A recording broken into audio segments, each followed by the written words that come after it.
കുരിശുമത്തായിനെ അന്വേഷിച്ച് വടക്കേ കപ്പോളയിലും പള്ളിയിലും പോയി. ഓ, ഇപ്പോഴാണ് കുരിശുമത്തായിനെ കണ്ടുകിട്ടിയത്. പ്രശ്നം പിന്നെ വെറുതെ വിടരുത്. അവിടെ അല്ല കപ്പേടെ പണിത് കൊടുത്തണേ. അത് തട്ടിപ്പാണ്. മത്തായി സ്ഥലം കയ്യേറിയ ജോസഫിനെയാണ് നമുക്ക് പിടിക്കേണ്ടത്. അത് നമ്മുടെ ജോസഫ് അല്ലേ? അവനെ ഞാൻ കാണേണ്ട രീതിയിൽ കണ്ടോളാം. ശരി, ജോസഫിനെ വെറുതെ വിടില്ല. അവന്റെ ആൾക്കാരെ ഞാൻ വെറുതെ വിടില്ല. വേറെ ആളുടെ സ്ഥലത്താണ് അവൻ കപ്പോള പണിയാൻ തീരുമാനിക്കുന്നത്. എന്നോട് കഴിച്ചാൽ അവനെ കൊന്ന് കുഴിച്ചുകൂടും. വേറെ ആളുടെ സ്ഥലത്തല്ല, എന്റെ സ്ഥലത്താണ് അവൻ കപ്പോളാണ് ഞാൻ നോക്കണത്. ജോസഫിനെ പിടിക്കാൻ വേണ്ടിയിട്ടാണ് നിനക്ക് ഞാൻ കൊട്ടേഷൻ തന്നേക്കണത്. ജോസഫ് എന്റെ നെഞ്ചത്തെങ്ങാൻ കയറാൻ വന്നാൽ അവനെ ഞാൻ കളി പഠിപ്പിക്കും. എനിക്ക് തല്ലാൻ പറ്റില്ലെങ്കിൽ ഞാൻ കുരിശുമത്തായി ഏൽപ്പിക്കും. എന്റെ അപ്പന്റെ വാക്ക. അവൻ ഇരട്ടച്ചങ്കുളയാണ്. അവൻ 10,000 മുതൽ ഒറ്റയ്ക്ക് നേടുവാൻ കരുത്തുള്ളവൻ.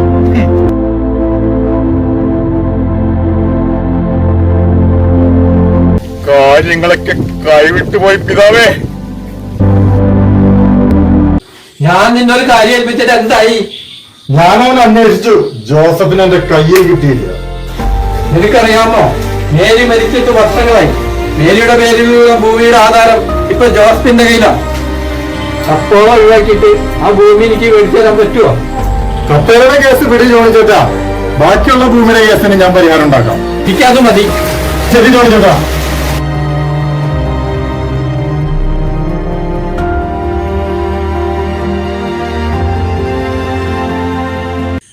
ജോണിച്ചേട്ടനെ കപ്പേള പള്ളിക്കാൻ വിട്ടുകൊടുത്താൽ മതി. ആളുടെ പിടിവശിയത്. പിന്നെ ഈ പെരുന്നാളും സദ്യയൊക്കെ നടത്തുന്നത് ജനങ്ങളുടെ കണ്ണിൽ പൊടിയിടാൻ വേണ്ടിയാ. നിനക്കറിയോ, ജോണിയുടെ പെങ്ങളാണ് മേരി. മേരി മരിച്ചുപോയല്ലോ. പക്ഷെ ആ സ്ഥലത്തിന്റെ ആധാരം ഇരിക്കുന്നത് ജോസഫിന്റെ കയ്യില. ജോസഫ് ആ സ്ഥലത്ത് തന്നെ പള്ളിക്ക് കപ്പളം എടുത്ത് കൊടുത്താണ്. ജോണിച്ചേട്ടനെ പോലെ ഒരു പിച്ച ഈ ലോകത്തില്ല. പിന്നെ ആള് പെരുന്നാളും സദ്യയൊക്കെ നടത്തണില്ലേ, അതൊക്കെ ഈ ജനങ്ങളെ പറ്റിച്ച കാശാണ്.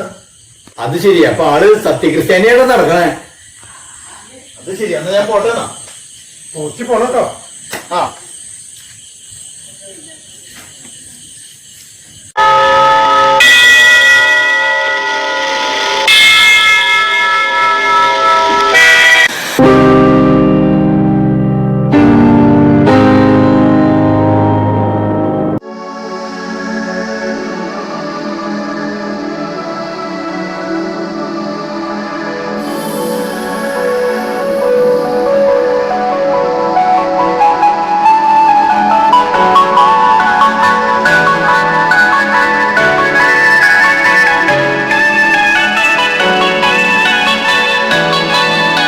പള്ളിയിൽ നിന്ന് ഇപ്പൊ ഒന്നുള്ളൂ. ഇന്ന് ഞായറാഴ്ചയാണ്.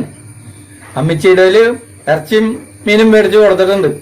നീ ആ പറമ്പിൽ തന്നെ നിക്ക്, ഞാനിപ്പോ അങ്ങോട്ട് വരാം.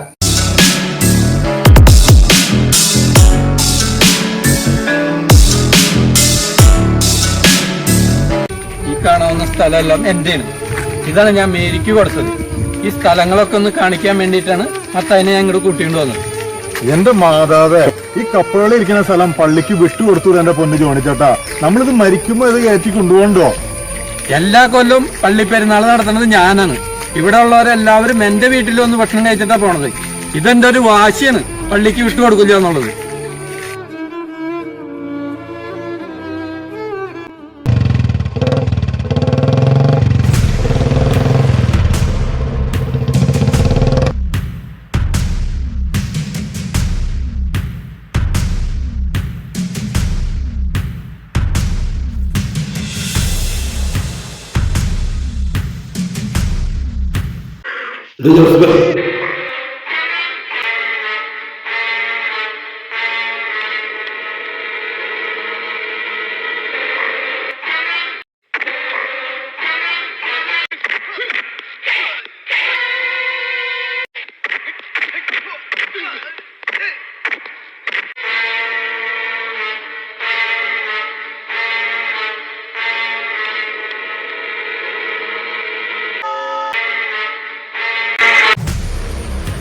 കുരിശുമത്തായി, മേരി മരിക്കുന്ന മുമ്പ് പള്ളിക്ക് വേണ്ടി കപ്പോള പണിയാൻ എന്നെ ഏൽപ്പിച്ച സ്ഥലം.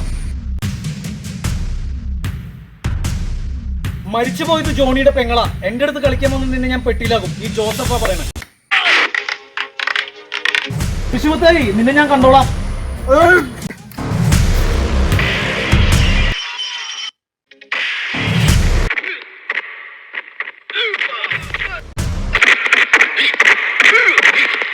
എവിടെയുള്ള കപ്പേള വരുന്ന സ്ഥലത്തിന്റെ ആധാരം? ജോസഫേ, ഇന്ന് 10 മണിക്കുള്ളിൽ സ്ഥലത്തിന്റെ ആധാരം കിട്ടിയില്ലെങ്കിൽ നിന്നെ ഞാൻ പച്ചനെ ഞാൻ കത്തിക്കും. ഇത് കുരിശുമത്തയുടെ വാക്കാ.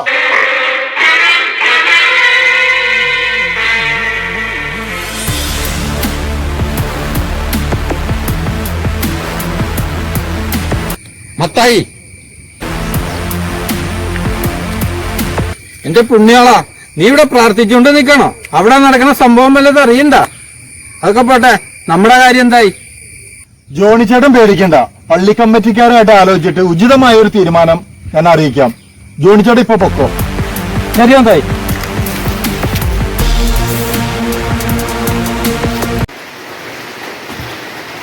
ദേന ജോണിച്ചേട്ടന്റെ ആധാരം ജോസഫിന്റെ തല്ലിട്ട് മരിച്ചതാ. ഞാൻ ഒരു പള്ളി പോയി മുട്ടുത്തി പ്രാർത്ഥിച്ചാലും നന്നാവുമ്പോളില്ല.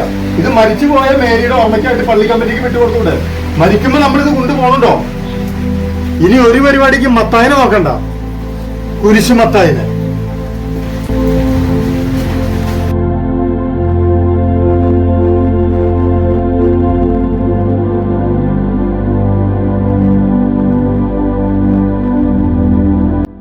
ജോണി, നിന്റെ പാപങ്ങളെല്ലാം ദൈവം പുറത്തിരിക്കുന്നു. ഇനി മുതൽ നീ സമൂഹത്തിന് നന്മയും സഹജീവികൾക്ക് സഹായവും ചെയ്ത് ജീവിക്കുക. ഭൂമിയിലാരും പാപികളായി പിറക്കുന്നില്ല. അവരുടെ പ്രവർത്തനമാണ് അവരെ പാപികളാക്കി മാറ്റുന്നത്.